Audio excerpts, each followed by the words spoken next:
Hello friends, Assalamualaikum. Welcome to my channel. இன்னைக்கு நம்ம சேனல்ல ஒரு சூப்பரான பிரேக்ஃபாஸ்ட் ரெசிபி இல்லனா டின்னர் ரெசிபின்னு கூட சொல்லலாம். வெஜ் சேமியா உப்மா எப்படி பண்றதுன்னு பார்க்கலாம். இந்த ரெசிபி பாத்தீங்கன்னா ரொம்ப ஈஸியா பண்ணிரலாங்க. ஒரு half an hour குள்ள நீங்க வந்து ரெடி பண்ணிரலாம்.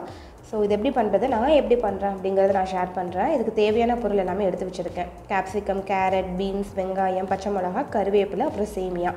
நான் வந்து இன்னைக்கு சேமியா வந்து தனியா வந்து பாயில் பண்ணி எடுத்துட்டு அதுக்கு அப்புறமா தான் ஆட் பண்ண போறேன்.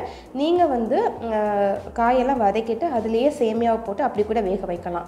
இப்படி பண்றனால உங்களுக்கு வந்து சேமியா ரொம்ப குழஞ்சிராது. அது மட்டும் இல்லாம டக்குன்னு ரெடி ஆயிடும் உங்களுக்கு. சோ ஃபர்ஸ்ட் எல்லாத்தையும் கட் பண்ணிக்கிறேன்.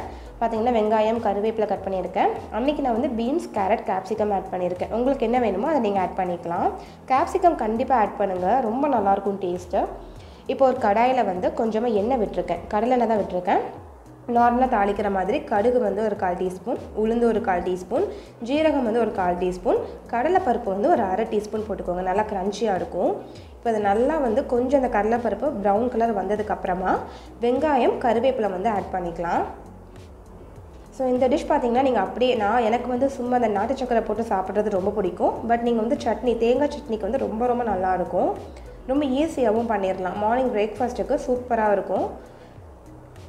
ஸோ இதெல்லாம் ஒரு ரெசிபியாக எடுத்து போடுன்னு நினைக்காதீங்க. நான் எப்படி பண்ணுறேன் அப்படிங்கிறத நான் ஷேர் பண்ணுறேன்.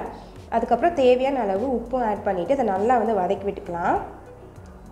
இப்போ இதில் பார்த்தீங்கன்னா நான் வந்து வெஜிடபிள்ஸ் ஆட் பண்ணுறேன். பீன்ஸையும் கேரட்டையும் ஃபஸ்ட்டு ஆட் பண்ணிக்கிறேன். ஏன்னா அது கொஞ்சம் குக் ஆகிறதுக்கு லேட் ஆகும். நீங்கள் முடிஞ்ச வரைக்கும் பீன்ஸ் கேரட் வந்து நல்லா ஃபைன் தின் ஸ்லைஸாக வந்து கட் பண்ணிக்கோங்க. அதனால் உங்களுக்கு சீக்கிரமாக வெந்துடும்.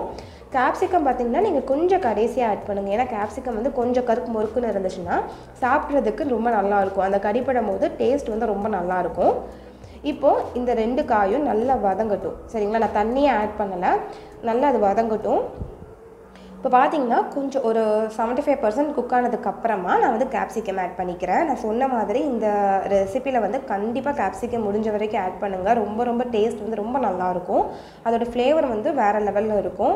இப்போ கேப்சிகம் கொஞ்சம் நேரம் ஒரு 2 மினிட்ஸ் வதங்கினதுக்கப்புறமா இந்த ஸ்பைசஸ் அப்படின்னு பார்த்தீங்கன்னா கரம் மசாலா வந்து ஒரு 1 டீஸ்பூன், ஜீரகப்பொடி ஒரு 1/4 டீஸ்பூன், அவ்வளோதான். இந்த 2 தான் நான் ஆட் பண்ணியிருக்கேன். மற்றபடி காரம் வந்து பச்சை மிளகாவோட காரம் மட்டும்தான் இதில் இருக்கும். ஸோ இப்போ அதை நல்லா மிக்ஸ் பண்ணதுக்கப்புறமா நம்ம வந்து சேமியாவை வந்து ஆட் பண்ணிட வேண்டியதான். சேமியாவை பார்த்திங்கன்னா இந்த மாதிரி நல்லா நான் வேக வச்சு எடுத்துட்டேன். ஸோ அது வந்து நல்லாவே குக் ஆயிடும். சேமியா கொஞ்சம் அரைவேக்காடாக இருக்கும் போது நீங்கள் இறக்கிடுங்க. ஏன்னா இறக்குனதுக்கப்புறமா அது கொஞ்சம் குக் ஆகும். அதனால தான் இப்போது இந்த சேமியாவை வந்து நல்லா வந்து மிக்ஸ் பண்ணி விட்டுக்கோங்க. நீங்கள் ரொம்ப போட்டு கிண்டினீங்க அப்படின்னா சேமியா வந்து உடஞ்சிடும். அதனால் ஜென்டிலாக முடிஞ்சால் ஃபோர்க் இருக்கு இல்லையா, அதை வச்சு கூட நீங்கள் மிக்ஸ் பண்ணி விட்டுக்கலாம். பார்த்தீங்கன்னா இந்த மாதிரி சூப்பரான வெஜ் சேமியா உப்புமா வந்து ரெடி ஆயிடுச்சு ஃப்ரெண்ட்ஸ். கண்டிப்பாக ட்ரை பண்ணி பாருங்கள். அவ்வளோ யம்மியாக இருந்தது. எனக்கு வந்து பொதுவாகவே சேமியா ரொம்ப பிடிக்கும். ஸோ இந்த மாதிரி சாப்பிட்றது வந்து ரொம்ப நல்லா இருந்தது. கண்டிப்பாக ட்ரை பண்ணி பாருங்கள். ட்ரை பண்ணி பார்த்தீங்கன்னா எப்படி இருக்குன்னு கமெண்ட்ஸில் வந்து மறக்காமல் சொல்லுங்கள். ஆக்சுவலாக லைட்டிங் வந்து ஆஃப் பண்ணதுனால இந்த மாதிரி கலரில் இருக்குது. கூடவே தேங்காய் சட்னி வச்சுருக்கேன். எனக்கு வந்து நாட்டு சக்கரை வச்சு சாப்பிட்றது தான் பிடிக்கும். ஸோ கண்டிப்பாக ட்ரை பண்ணுங்கள் ஃப்ரெண்ட்ஸ். ட்ரை பண்ணிவிட்டு எப்படி இருக்குன்னு சொல்லுங்கள். என் சேனல் பிடிச்சிருந்தா என் சேனலை சப்ஸ்கிரைப் பண்ணிவிட்டு பக்கத்தில் இருக்கிற பெல்லையும் மறக்காமல் ப்ரெஸ் பண்ணிக்கோங்க. தேங்க்யூ ஸோ மச் ஃபார் வாட்சிங். பாய். அஸ்ஸலாமு அலைக்கும்.